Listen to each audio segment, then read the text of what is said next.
2005년 7월 20일부터 25일까지 평양에서 남측, 북측 해외 문인들이 만났습니다. 분단 이후 60년 만에 처음 있는 일입니다. 200여 명의 작가들은 평양, 백두산, 묘양산을 오가며 통일 문학의 새벽을 외쳤습니다. 그 뜨거운 현장을 저희는 영상 기록으로 담았습니다. 오늘 문학TV 영상 초대석에서는 당시 민족문학작가회의 사무총장으로 있었던 김영수 시인을 모시고 그 뜨거웠던 5박 6일간의 현장을 생생하게 다시 살펴보겠습니다. 선생님 안녕하세요. 안녕하세요. 오늘은 2020년 예. 7월 19일. 예. 15년 전으로 돌아가겠습니다. 2005년 7월 19일. 역사적인 날을 하루 앞둔 전날인데요. 오늘 어떤 생각으로 오늘을 보내셨을까요? 2005년에 그 일이 있었다는 건 기억한데 그것이 7월 며칠이었는지 이런 거는 까먹고 있었어요. 그만큼 많이 바쁘시기도 했고, 그죠? 예. 정신없이 딴 일이 많으셨으니까. 정신없이 딴 내려온 것 같아요. 예.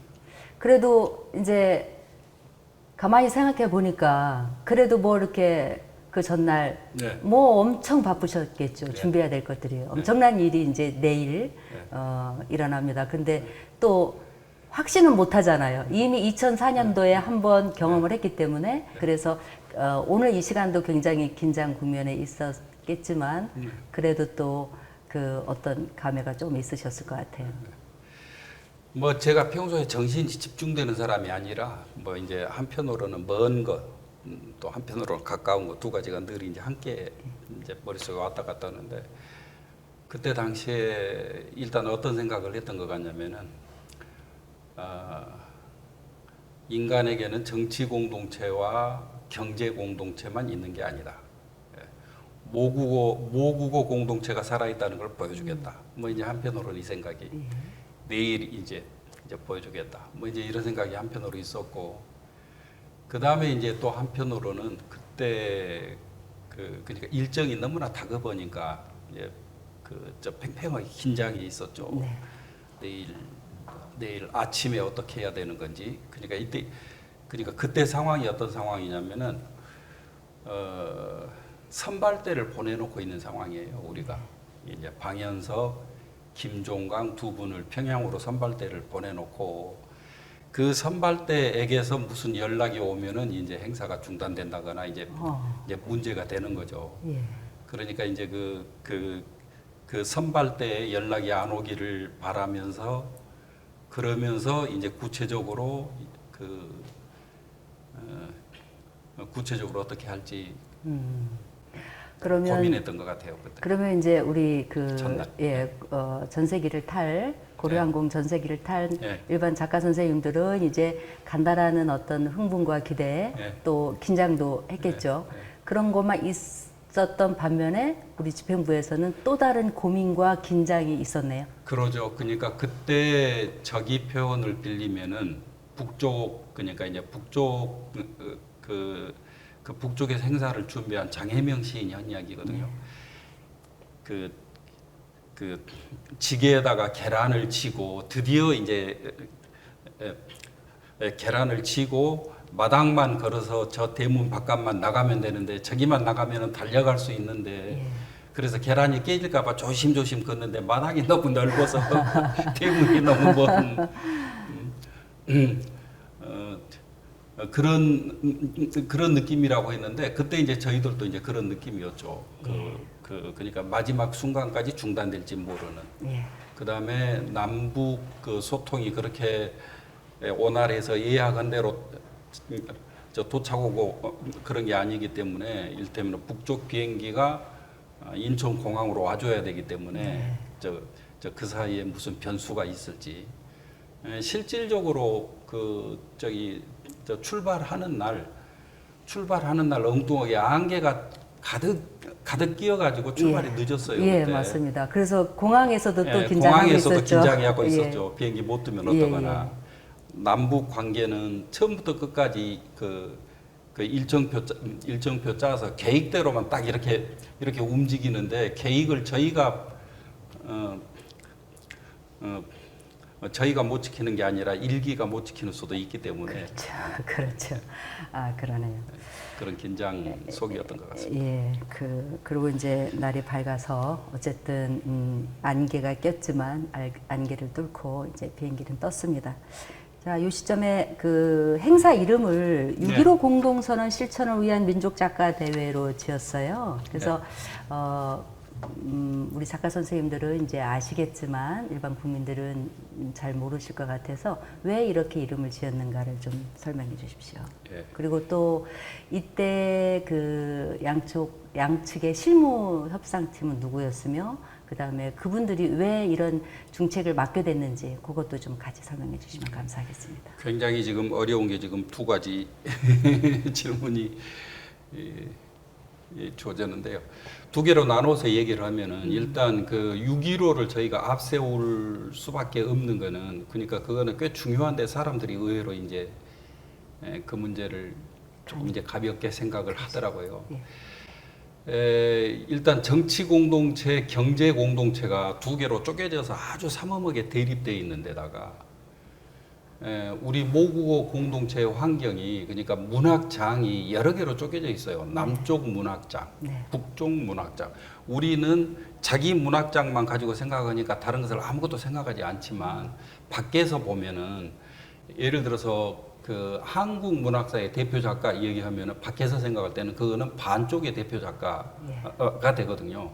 근데 여기에다가 남북만 있는 게 아니라 해외에도 있기 때문에 대부분 그 자립적인 그 문학장의 성격을 가지고 있지는 못하지만 그러니까 여러 개의 문학장을 하나로 합해 간다라고 하는 의미가 함께 있는 것이기 때문에 남북 작가가 만난다는 것 자체가 그렇기 때문에 그 굉장한 어려움이 있어요. 여기에는 그래서 사실은 그 단기적인 계획들도 필요하지만 장기적인 계획이 저는 아주 필요하다고 장기적인 고려가 아주 필요하다고 생각했거든요. 그래서 제가 그때 당시 저 행사를 할 때 남북 작가 대회를 할 때 컨셉은 제가 잡고 그 다음에 이제 길을 헤쳐가는 것은 정도상 선생이 헤쳐간 거예요. 그런데 이제 그 컨셉을 잡는 과정에서 아주 중요하게 고려했던 것, 사실은 이게 이제 그 한국 문학이 같이 공유했으면 싶었던 건데 공유가 불가능해요. 아무리 얘기해봤자 안 통하니까. 그게 뭐였냐면은 우선 하나가 독일 통일 과정에서 동독 문학 문단과 서독 문단이 어떤 그 양상을 보였던가예요. 그거를 제가 어디서 처음 알게 됐냐면은 전영애 선생님, 서울대 동문과 교수인가 그러더라고요. 책 보니까 독일 현대문학인가 그래요. 그분 책이. 그분 책에서 제가 눈에 번쩍 띄게 그 과정, 그러니까 동독 통일 과정에서 동독 작가들이 어떤 식으로 자기 분열을 해가는지 서로 그러니까 이제 일단 고자질하듯이 신고하고 해서 그냥 초토화가 돼가는 과정이 거기서 보면 느낄 수가 있어요.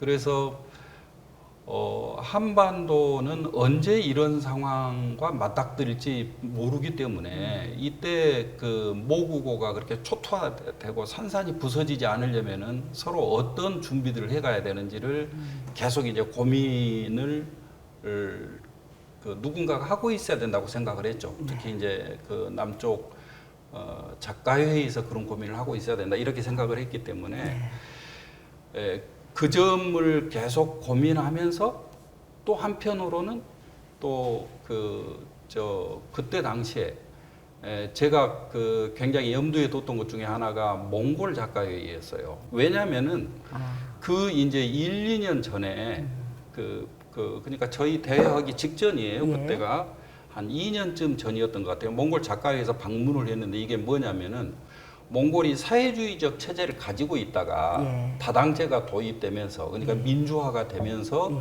그러면은 예전 사회주의 체제에서는 작가들을 월급을 줬단 말이에요. 예. 국가가 작가들을 거느리고 있었던 거죠. 그런데 이걸 풀면서 그러니까 몽골 작가회가 사용하던 건물 하나로 독립을 하고 한 거예요. 그러니까 이제 몽골 작가회는 이 건물로 한 부분을 식당을 세를 내줬어요. 그러니까 네. 전세 수입이 이제 생겨난 거죠. 그 외에는 그 문학장 형성이 잘 안 되는 게 시장 형성이 잘 안 돼요. 독서 시장이 예. 몽골이 너무 적으니까. 그래서 어떤 식으로 살아남을 것인가를 가지고 고민하면서 답사를 한 거예요. 한국 출판 시장 조사하고 작가들이 출판사한테 인세 수입을 어떤 식으로 올리는 것인지 작가회의는 어떻게 존속하는지를 와서 물어서 제가 자세히 설명해 준 적이 있거든요. 그러면은 이런 부분들을 당시 제 마음은 이 과정을 통해서 어떤 식으로든지 북의 작가 동맹에 북의 작가들에게 도움이 됐으면 좋겠다라고 하는 생각을 했기 때문에 그런 그런 문제들에 대해서 그쪽도 이를테면 이해도 하고 이런 과정들이 장기적으로 거기에 보탬이 됐을 때 그랬을 때 실제 의미가 있겠다고 생각을 했기 때문에 그렇기 때문에 당시에 저희들이 생각할 때 그 6.15 선언이라고 하는 것은 굉장히 좋은 우산이었어요. 예. 이 6.15라고 하는 우산을 사용하지 않으면은 어떤 식의 안전도 보장받을 수 없다. 이제 이렇게 생각을 했기 때문에 그냥 남북 그 작가들이 그 양쪽 다 양측 다 얼싸좋다고 6.15 선언을 딱 이제 받아놨죠. 그래서 우리는 6.15 선언 우산 아래에서 관계들을 갖는다. 그런 예. 더 포괄적이고 예. 그런 깊이 있는 예. 그런 뜻이 있었군요. 네. 사실 저도 그러니까 작은 차이 가지고 예. 그 나올 수 있는 거의 모든 이야기는 6.15가 해결을 했다. 예. 그 정신을 그대로 받자. 예. 그냥 예. 이제 그래서 6.15 선언을 위한 민족 작가 대회고 여기서 또 아주 중요한 것 중에 하나가 작가 대회라는 거예요. 네. 작가 회담은 상당히 쉽습니다. 네. 대표자 작가 회담은 정치적인 행위고 우리는 작가 대회는 문화적인 행위라고 그렇게 얘기를 했어요. 네. 우리가 원하는 건 내면의 교류다. 네. 문화 행위다. 네. 선언문을 채택하는 것이 아니고 남쪽 작가가 북쪽 대지를 누비고 북쪽 작가가 남쪽 대지를 누비고 이걸 가능하게 나중에 거기 정신은 각자 작품에서 나오든가 그러니까 그것은 그들이 체험하면은 그들의 체험 속에서 작품이 나오는 거기 때문에 그래서 6.15 공동 선언 가면서 뭐죠? 예, 제목이 6.15 공동선언 실천을 위한 민족 작가 대회. 예, 그래서 남북이라고 하는 것도 사실은 그 모국어 공동체와 좀 어울리지 않는 용어이기 때문에 그냥 민족이고 그랬군요. 그다음에 작가 대회다. 이제 이렇게 정했기 때문에 지금 그런 일들을 위해서 사실은 실무자가 어떻게 구성되느냐가 아주 중요했어요. 사실은 남쪽에 많은 실무자들이 결합을 했는데, 네, 이제 제가 이제 당시에 이제 작가회의 사무총장을 맡은 입장에서 봤을 때는 필수 요원이 제가 반드시 필요하다. 이 일을 하려면 이 사람들이 반드시 필요하다라고 해서 자발성이 있든 없든 가서 삼고초려를 해가지고라도 이렇게 모셔야 했던 사람. 이 사람이 필수 요원은 3명이에요 당시에. 그러니까 저 포함해갖고 4명이 되는 거죠. 가장 핵심이 이제 첫 번째가 이 길을 나는 이런 생각들을 가지고 있는데 이 생각들의 어떤 부분들이 실정법 안에서 가능한지 그리고 거기에 대한 경험 거기에서 부딪히는 작은 온갖 문제들을 극복할 수 있으려면은 당시에 저희 작가회의가 판단할 때 작가회의 쪽에서 한 2명 정도가 있었어요. 우선 하나가 가장 먼저 떠오르는 사람은 역시 정도상이고 또 한 사람은 신동호 시인이 또 그 경험이 그런 경험이 많은 시인이고 이제 그래도 이제 우선 늘 이제 정도상하고 같이 이렇게 붙어서 활동을 해왔기 때문에 주로 정도상하고 같이 이제 상의를 해서 그런 문제들을 풀었고 거기에 또 한 사람이 어떤 사람이 꼭 필요했냐면 지식과 정보가 제가 늘 감으로 이렇게 헤쳐가기 때문에 예. 거기에 대해서 물으면은 거의 도서관처럼 짝짝짝짝 풀어져 나올 수 있는 예. 살아있는 지식과 정보통이 필요했어요. 예. 그래서 김재용 씨가 거기에 대해서 아주 많은 그 살아있는 내용들을 확보하고 있었어요. 실질적으로 고민하고 늘 활동하고 그래서 정도상과 김재용한테는 제가 제 의사를 말하지 않고 어떻게 했으면 좋겠냐 이렇게 말한 거예요. 예, 이런 걸 하고 싶은데 함께 해달라가 아니라 존중하면서 그러니까 방법을 같이 그분들은 어떻게 생각하는지 그래서 3인이 먼저 그 일테면 의기투합을 했다고 봐야겠죠. 예. 그러고 나서 이거를 문단이 하는 일이기 때문에 우리끼리 하는 일이 아니고 문단이 그러려면은 저 형이 없으면 도저히 안 되겠다. 이게 저는 개인적으로 한국 문단을 보장한다라고 할 수 있는 카드가 문학동네 당시에 맡고 있는 강태영 그 선배님이었어요. 그래서 그 강태영 선배님 이제 그때 정도상하고 아마 이제 찾아갔던 것 같아요.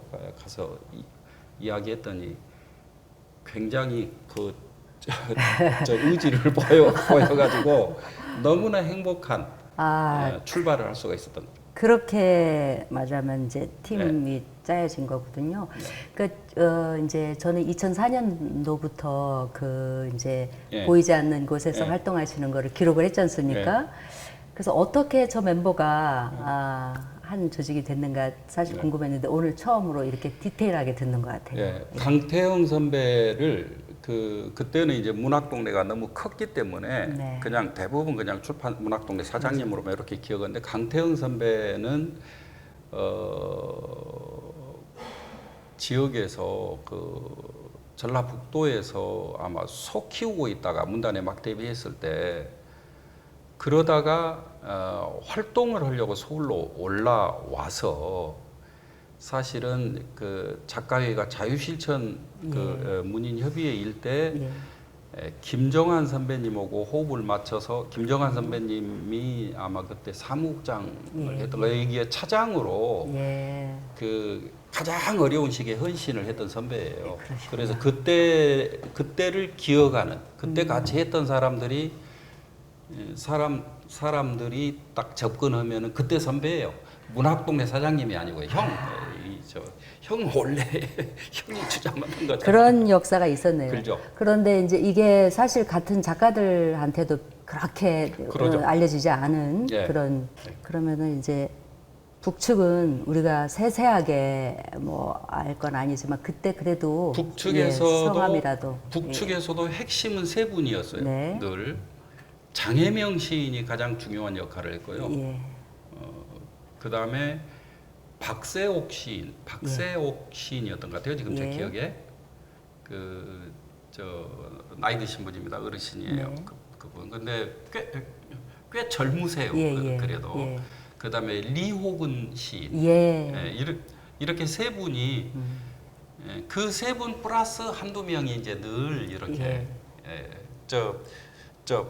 우리도 이제 네 사람 플러스 한두 명이었고 북쪽에서도 그 세 분 플러스 한두 명 늘 이렇게 실무회담을 했습니다. 그럼 선생님 이제 북측 그 실무 협상 대표팀 구성을 얘기를 들었는데 그들이 그런 역할을 맡게 된 어떤 동기라든가 절대적 이유가 있을까요? 우선 지금 가장 중요한 양쪽 발동력은 그 양쪽 주체는 당시 이제 민족문학 작가회의에서 시작을 한 거고요. 북에서는 조선 작가동맹이었죠. 남쪽 민족문학 작가회에서 그 사무총장인 제가 일단 책임을 갖고 이렇게 시작을 했다고 한다면은 이제 우리 이제 이 사장님이 이제 사실상 이제 남쪽 대표였던 거죠. 연문 선생님을 모시고 늘 보고해 가면서 그 우리들이 잡고 있는 방향이 맞는지 틀린지 이제 계속 그런 의견 들어가면서 연뭉 선생님 그 다음에 또 아주 중요하게 계속 저희들이 그 얘기하고 의견 듣고 한 분이 당시 이제 부이사장님이셨을 거예요. 이시영 선배님이 네, 이제 맞습니다. 가운데 이제 네, 계셨죠. 맞습니다. 그리고 북은 이제 조선 작가 동맹에서 장혜명 시인이 그 부위원장이었어요. 예. 거기 예. 저 작가 동맹에. 그래서 장혜명 중심의 실무단이 꾸려진 거죠. 네. 박세옥 시인은 아마 시분과 위원장인가 그러셨어요. 예. 북에서. 예. 리호근 시인은 통일문학이라고는 그 매체를 담당하신 분이에요. 그러니까 장혜명 부위원장이 시분과 위원장과 그다음에 자기가 그 직접 하고 있는 이제 매체의 예. 그 장을 예. 거기도 이제 예. 어쨌든 통일된 그런 생각을 모아야 되니까 그래서 거기도 예. 그렇게 해서 당시에 평론문과 위원장님도 자주 그 실무회담할 때 예. 왔었고 예. 그 다음에 이제 조선 작가 동맹 당시에 그 저 위원장은 아니었는데 아마 위원장이 공석이었던가 그러고 김덕철 소설가 김덕철 선생님이 그러니까 실질적인 책임자예요. 거기에 위원장이세요. 그러니까 굳이 파트너를 이렇게 정하면은 연뭉 선생님과 김덕철 선생님이 파트너가 그러네요. 되는 거예요. 예. 그런데 실제적으로 연뭉 선생님은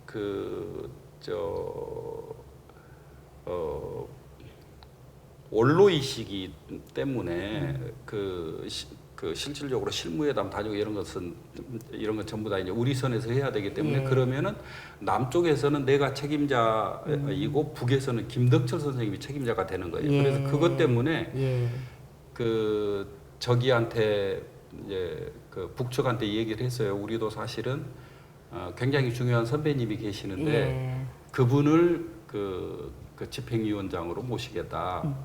그래서 남측 그 대표가 연뭉 선생님이라면은 집행위원장은 이시영 저 선배님을 집행위원장을 하겠다고 했더니 북쪽에서 김덕철 선생님이 자기가 굉장히 막갈림이 심해서 사람이 이렇게 사귈 때 시간이 많이 걸린다고 그런다고 그냥 그 우선 그냥 무슨 그대로 말씀인지 알겠어요. 그대로 가는 것을 건의한다고 해서 그래서 그 이야기를 남쪽에 와서 했더니 선배님 웃으면서 그 김영수가 해야지 그걸 왜 나한테 그 오해받지는 않으셨죠? 그래가지고 그 김영수가 해가지고 불가피하게 남쪽 책임자는 제가 되고 북쪽 책임자는 김덕철 선생님이 된 거죠. 그 2005년 7월 20일 출발하기 전까지 몇 번이나 만났어요? 저 머릿속에 기억이 잘 안 나요. 그 정도로 많이 만난 거죠? 하여튼 북을 제가 몇 차례를 갔는지 제가 기억을 할 수 없을 만큼 왔다 갔다 많이 했던 것 같습니다. 그만큼 많이 만났다면 그 실무진들끼리는 이미 이제 신뢰가 형성이 됐고 해야 된다라는 그 끈끈함이 서로 완벽하게 사전에 통일이 된 건 맞는 거죠. 북쪽도 그만큼 절실하게 원했고 실무진들끼리는 그러고요. 그러나 이제 이 문제는 실질적으로 결혼식을 할 때 신랑 신부는 서로 좋아하지만 양가 집안 때문에 문제가 발생하듯이 적절한 비유네요. 남북 작가들은 그냥 빨리 하고 싶지만 그러지만 그 실질적으로 가능한 범위 무엇보다도 중요하게 북의 입장에서는 북이 생각하는 자기 사회의 정체성이 있고 자기 그 전통이 있어요. 혁명 전통이라고 하죠. 그것을 함부로 대하는 것을 용인할 수가 없다는 태도를 여러 번 보였고 실질적으로 그걸 우리는 아주 중요하게 생각을 했어요. 그래서 맨 처음에 제안할 때도 제가 그 이야기를 했어요. A를 잠식하겠습니다. 맨 처음 제안할 때 A를 잘 지키겠다 하니까 웃더라고요. 무슨 A를 어떻게 잘 지키겠다는 거예요. 두 가지를 제가 생각을 하고 있습니다. 예. 하나는 조별로 편성해서 조 단위로 움직이겠습니다. 하나는 사전 학습을 하겠습니다. 문학 공부를 하겠다가 아니라 어떻게 하는 것이 그 양쪽 체제의 한계를 뛰어넘어서 서로 존중할 수 있는 것인지 여기에 대한 학습을 해가지고 하겠습니다. 네, 이렇게 얘기를 했거든요. 예, 거기에서 점수를 많이 받으셨고. 농담처럼 웃고 지나갔지만 제 느낌에는 이 말을 해줘야 안심을 할 수 있다.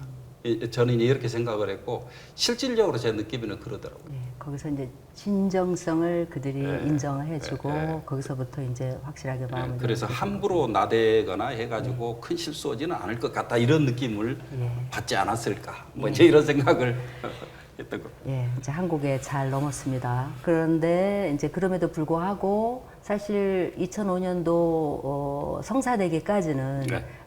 뭐 여러 가지 우여곡절이 많았지 않습니까? 네. 그러니까 2004년도에도 곧 될 것처럼 하다가 중단된 거는 이제 남북의 문제였다면 네. 그 이전에 또 남측 안에서의 우리 문단 안에서 또 작가끼리의 이견도 있었을 테고 여러 가지 또 말들이 많이 있었을 텐데 뭐 어떻게 그 과정을 극복하신 거예요? 제가 생각할 때 북쪽은 잘 그 내부 저기를 정확히 알기는 조금 어렵고요.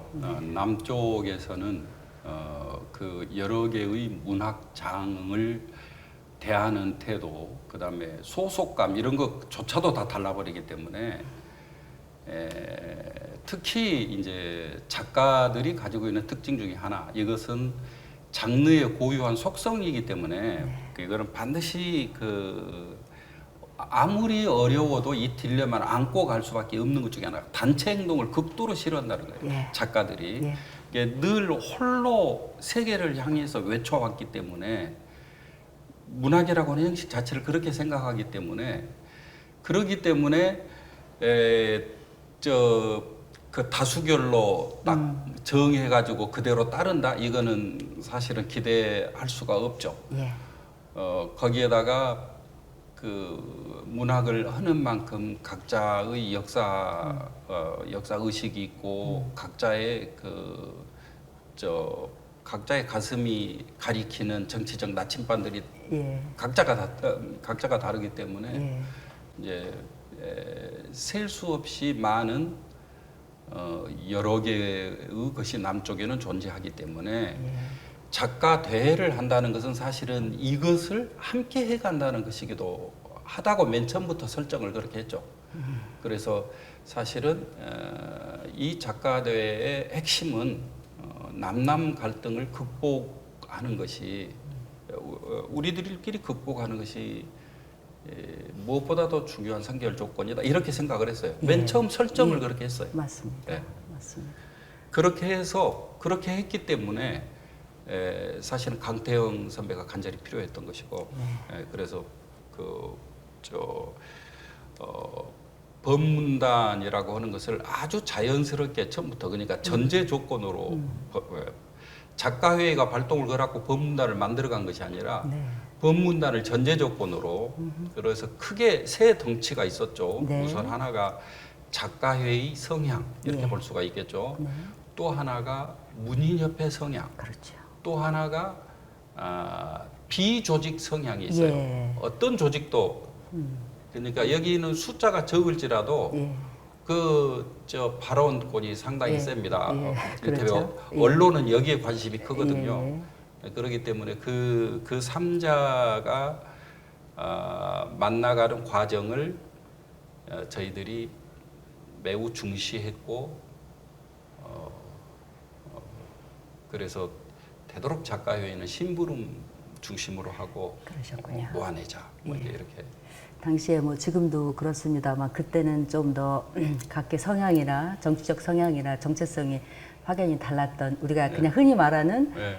진보, 네. 보수 이렇게 네. 갈라져 있었고 네. 서로 융합이 잘 안 됐던 그런 시점에 사실 이렇게 같이 더불어서 그 행사, 그 대회를 치렀다라는 건 사실 문단사적으로 굉장히 큰 획기적인 지금- 의미가 있었던 것 같아요. 지금 한국 사회에 문단이 문단의 경험들이 던지는 그 일정한 교훈이랄까? 네. 뭐 저는 그런 건 좀 있으리라고 생각해요. 문단은 그 평소에 문학은 발언이기 때문에 네. 늘 자기 발언을 하기 때문에 늘 충돌하고 있죠. 예. 그런데 큰 틀 안에서 이게 대의에 합의했던 적이 굉장히 많아요. 네. 예를 들어서 제가 지금 신동엽 문학관에서 이루고 있지만 신동엽 시비 건립위원장이 구상 시인이거든요. 네. 축사 읽으신 분이 김동리 선생이에요. 예. 그러면은 극자와 극우가 같은 일을 하고 있는 예. 그 있었던 경험이라고 이렇게 볼 수가 있어요. 이문구 선생님 장례식을 작가회와 문인협회가 공동 주관을 했어요. 그러니까 이제 그런 식으로 그래서 그런 경험들을 그 가지고 당시에 이제 그 6.15 민족 작가 대회를 했던 거죠. 그런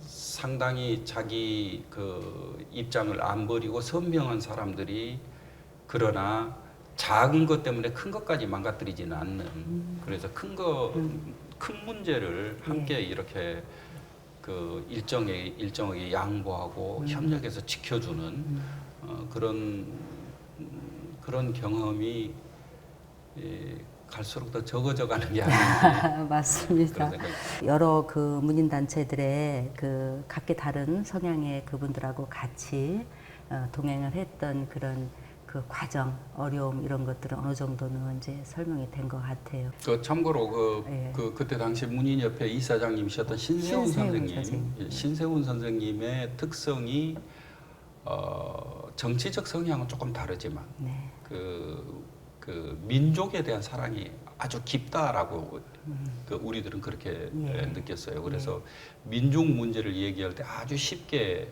그렇군요. 큰 틀을 쉽게 이렇게 할 수 있었던 부분을 꽤 고맙게 생각을 했고요. 예.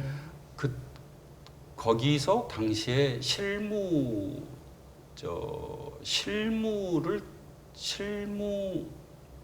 책임자 네. 책임자랄까 하여튼처럼 그 참여해 주신 분이 한분순 시인이거든요. 예. 한분순 선생님이 언론인 출신이고 네. 굉장히 합리적이세요. 예. 우리가 같이 움직일 때. 예. 그래서 이견 차이 같은 게 거의 생기지를 않았는데 이제 그 어르신을 그래서 그 만나서 네. 말씀을 한번 드리고 싶다고 했을 때 그 김남조 시인이 중요한 어른이라고 해가지고 예. 그 한분순 선생님이 다리를 놓고 이제 제가 가서 설명드리고 생각 말씀드리고 이랬거든요. 김남조 선생님이 그렇게 좋아하더라고요. 그리고 그 모국어 문학장이 간섭하면서 서로 합해져 가면서 양쪽 문학이 일정하게 수정돼야 된다라고 하는 이야기를 아주 그 진지하게 해주셨어요. 네. 그 대화는 제가 오늘 김남조 선생님하고 내가 주고받은 이 대화는 사실은 꼭 녹취가 돼가지고 이게 발표가 돼야 되는 그렇군요. 내용이었다 이 생각이 들더라고요. 예. 그래서 그때 작가회의에서는 또 하나 양보하고 내려놓고 또 문인협회나 이런 다른 단체에서는 또 그거를 끌어안아주고 하면서 그렇게 큰 장으로 나갈 수가 있었던 거네요. 예. 자, 이제 본격적으로 2005년 7월 20일로 이제 한번 가보겠습니다. 인천공항에서 이제 고려항공 전세기가 네. 떴어요. 네. 1시간 10분 네. 걸렸습니다. 네. 백낙청 선생님도 말씀하셨지만 비행기 타고 1시간 10분이면 오는 거리를 60년 만에 평양에 도착을 했어요. 다른 작가 선생님들도 다 뭐 감개무량하고 남다른 감회가 있었겠습니다만 그 이전에 오래전부터 차근차근 준비하면서 여러 가지 그 어려움과 고통스러운 시간을 보내고 드디어 평양 순안공항에 내리신 김영수 선생님의 그 첫 감회가 많이 궁금해요. 아주 솔직하게 그때 심정은 어땠어요? 거기 사실은 그 순환 비행장에 그 방식으로 제가 비행기에서 내린 게 처음이 아니었어요. 그것이. 그러니까 그로부터 바로 얼마 안 되거든요. 네. 그 2002년 과 2003년 그 사이였던 것으로 기억이 나는데요. 2002년에서 2003년 사이예요. 예. 지금 그러니까 문익환 평전을 내가 한참 쓰고 있을 때 북측 취재를 했어요. 그때 그게 가능했었어요? 그것을 그러니까 그것 때문에 꽤 많이 기다렸다가 그때 이제 극적으로 성사된 것이었죠. 그래서 그러니까 그때가 어떤 때냐면은 노무현 대통령이 당선되고 취임은 아직 안 한 때예요. 그래서 그 길이 그래가지고 열렸군요. 그때 거기를 가서 그때 거기 갈 때 문익환 선생님 가족으로 목사님 가족으로 문성근 선생님이 있었고 그다음에 이제 통일맞이 사무처장 일을 정도상 소설가 정도상 선생이 하고 있었어요. 네. 이게 유족과 통일맞이 책임자가 작가를 데리고 간 자리인 거죠. 제가 작가로 이제 간 거죠. 그 세 명이 가는데 사실은 그 자리가 그때 갔던 그것이 민족 작가대회에 사실은 그 직접적인 도화선인데 사람들이 이제 사실 저는 여러 번 공개를 했어요. 그 얘기를 그러시군요. 여러 번 공개를 했는데 아무도 귀담아 듣지 않기 때문에 다 그냥 이렇게 흘러 지나간 거예요. 그런데 사실은 반드시 그 부분을 사실은 표현해주거나 기억해줘야 되는 부분이 그런데요?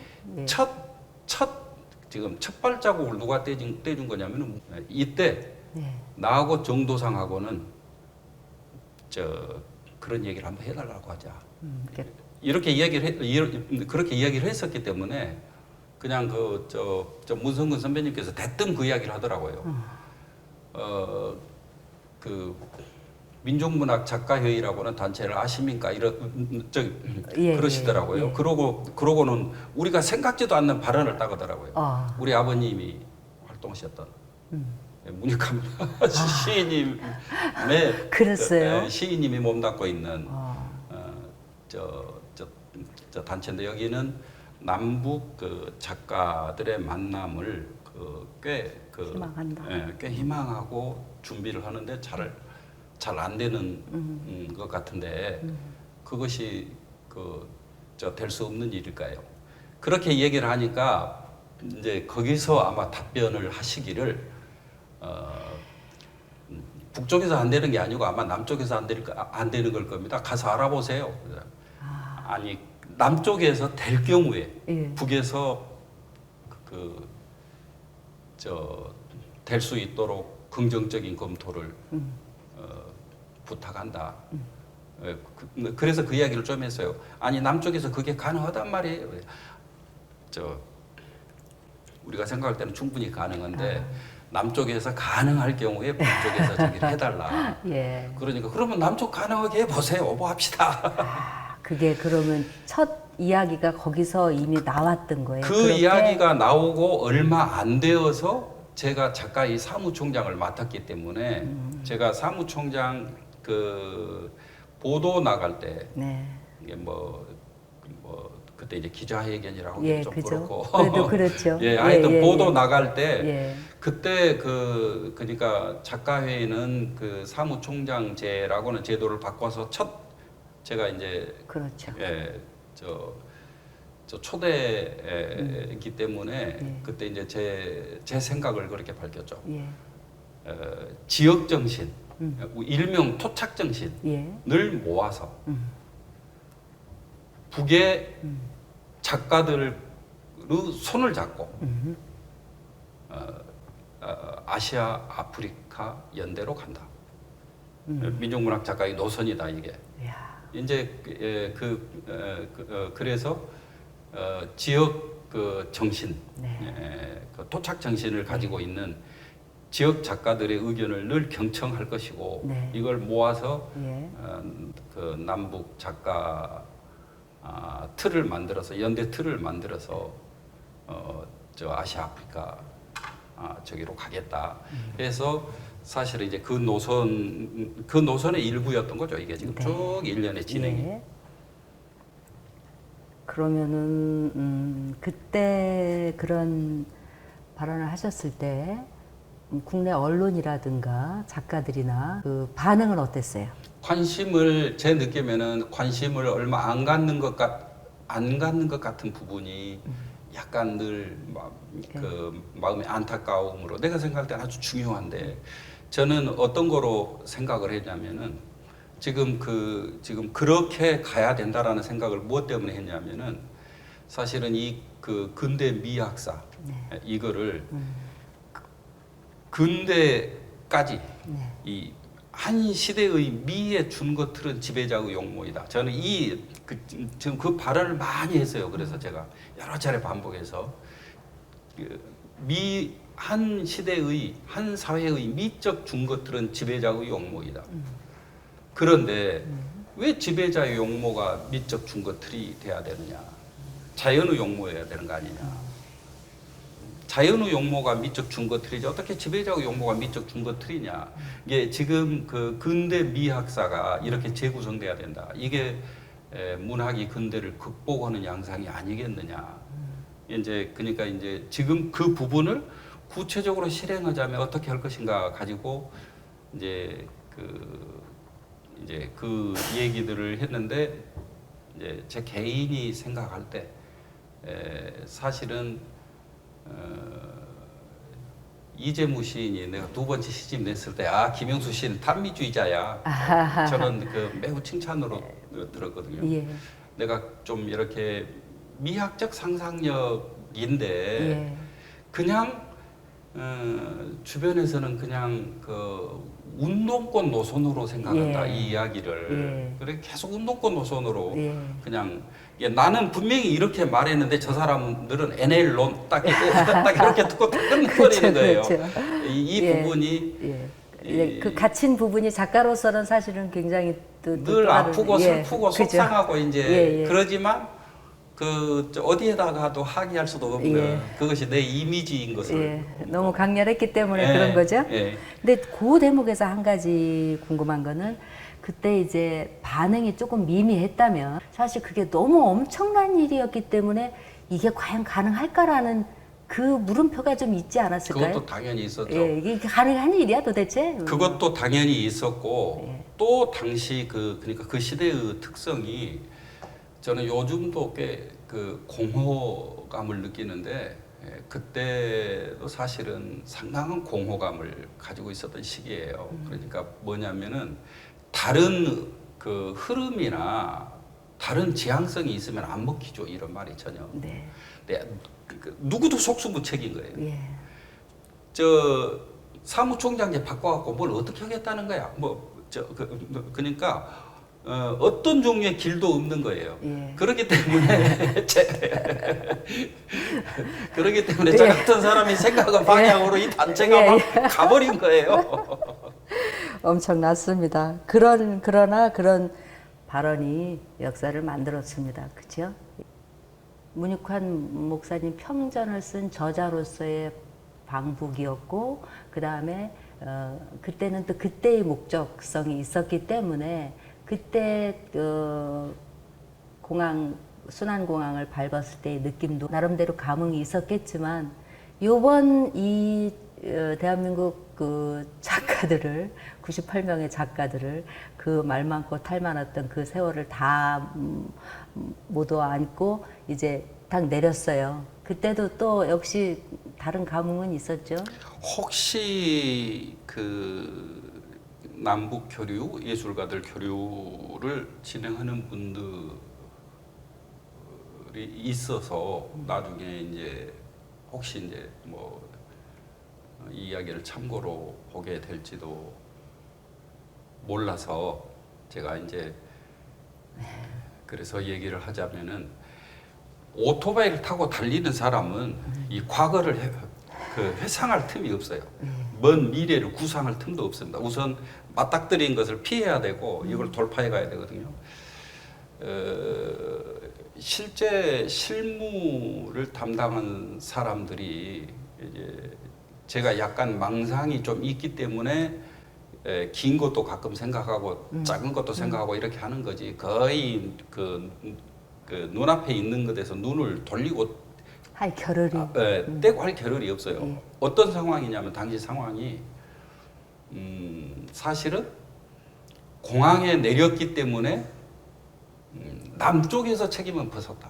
내가 그런 생각을 했거든요. 그러니까 그건 무슨 말이냐면은 대회가 안 될 소지는 다분히 커요. 현재 비행기에서 내릴 때 그때 순안 공항에서 딱 내릴 때 이 행사가 안 될 확률이 아주 커요. 아주 크지만 이거는 정치 공동체, 경제 공동체 이 체제들이 충돌하고 발생하는 문제이기 때문에 그러기 때문에 일단 작가 회의가 욕먹을 일은 아니다. 안 되더라도. 그러니까 이제 그러니까 단체 책임자로서 이 단체가 욕을 최소한의 하면 안도에. 그런 이유가 어디가 있었냐면은 사실은 가서 전개될 일이 일정하게 제가 알고 비행기에서 내린 거예요. 그러신 거예요. 예. 이미 앞으로 상정될 어떤 문제에 아니, 대해서.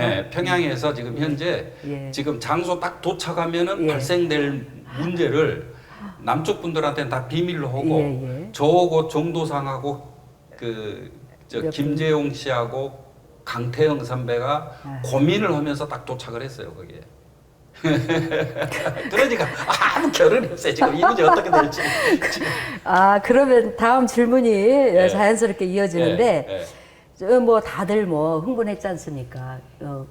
긴장도 했고 표정이 역력하죠. 저는 이제 영상으로 다 앵글 속에서 보니까 그렇죠. 한편으로는 엄청 긴장하고 한편으로 엄청 흥분하고 이제 작가들은 막 단체 사진 찍고 이제 막 그렇죠. 좋았어요. 그리고 뭐 일단은 겉으로는 환영의 그것이 대단했으니까 그리고 이제 고려 호텔도 잘 갔고요.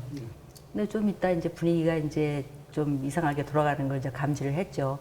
감지를 하고 다른 분들은 이제 곧 다음 행사를 위해서 이제 뭐 단장을 하는 시간이었는데 저는 이제 본능적으로 이제 뭐 이렇게 뭔가 분위기가 이상한 걸 찾아서 막 돌아다니는데 그때 이제 딱 정도상 선생님하고 김영수 선생님 두 분이 이제 주머니에다 손 놓고 고개 푹 숙이고 고려 호텔 바깥으로 막 나가시더라고요. 그래서 야 뭐가 있다 싶어가지고 이제 카메라 들고 뒤에서 막 쫓아갔어요. 근데 뭐 여쭤보려고 이제 하려고 했는데 보니까 뒤로 그 호텔 뒤로 돌아가자마자 탁 털썩 앉더니 담배를 막 두 분이 막 뻑뻑 피시는 거예요. 그래서 야 고민의 깊이가 훨씬 크구나. 뭔지 모르겠지만 뭐 이렇게 섣불리 지금 어떤 상황이에요 이렇게 여쭤볼 수도 없는 상황이구나. 그래서 살짝 카메라로 딱 사진 한 장만 찍고 이제 저만 그거는 간직한 사진으로 하고 돌아왔어요. 그러고 나서 이제 조금 있다가 그날의 행사에 약간의 차질이 있다 이렇게 된 거예요. 그래서 그게 뭐 얼마나 엄중한 사항이었기 때문에 그렇게 막 첫날부터 꼬였는 거예요 행사가.